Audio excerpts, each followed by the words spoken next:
Hi, it's been a really interesting week. I've been all over the place launching my book, but this week we did a very special programme on The Right Stuff about fat and how to beat it and all the different ways people have of trying to lose weight.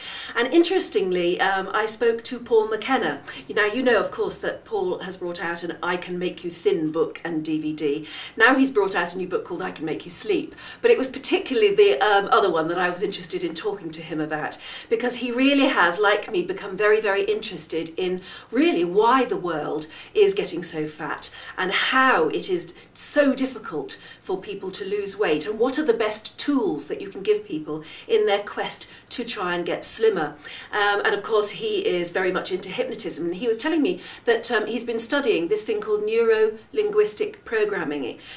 Neuro-linguistic programming, which is where you start to make different associations in your brain that actually might help you alter your food behaviour. For instance, I know that just recently I've been able to do quite a lot about not eating too much chocolate, because I get to the point where I look at a piece of chocolate and I don't look at it and think luxury, gorgeous, wonderful thing and I deserve it. I think lump of processed white sugar and animal fat and a bit of milk, and it somehow doesn't seem so appealing then. He says that's called neuro-linguistic programming, and he knows an awful lot about it. So I asked him if there are any tips that he'd like to pass on to you, how to change your food behaviours. Here's Paul McKenna.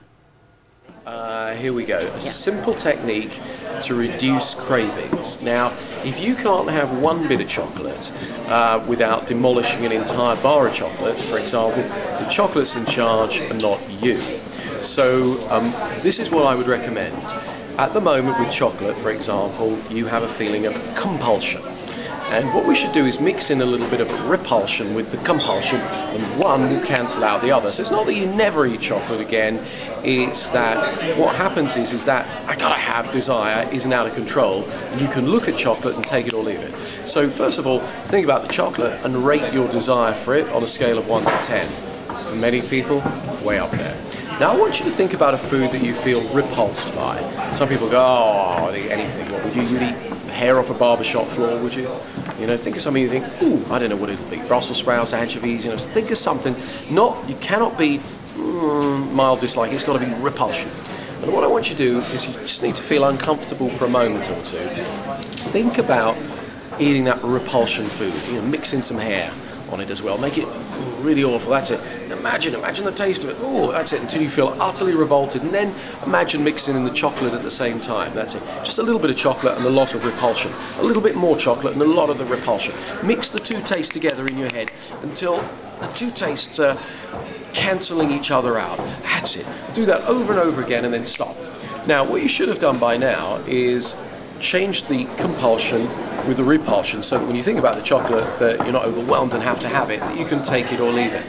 Now, chocolate was doing something for you. It was actually giving you a release of endorphins, so you felt good.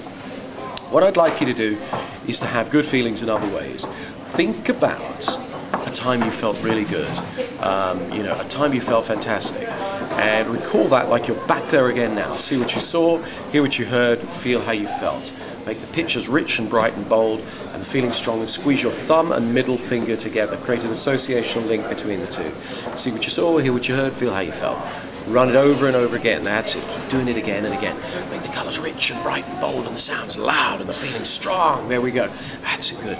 And now, take that feeling, with the squeeze of your thumb and middle finger, and imagine having that in all the environments, all the situations where you would have used a comfort food like chocolate. So, if you eat chocolate because you're bored or lonely at home, squeeze some of the things together and have those good feelings without an excessive amount of the chocolate. Or if you have chocolate in a secret stash at work in your desk, imagine being in that stressful environment.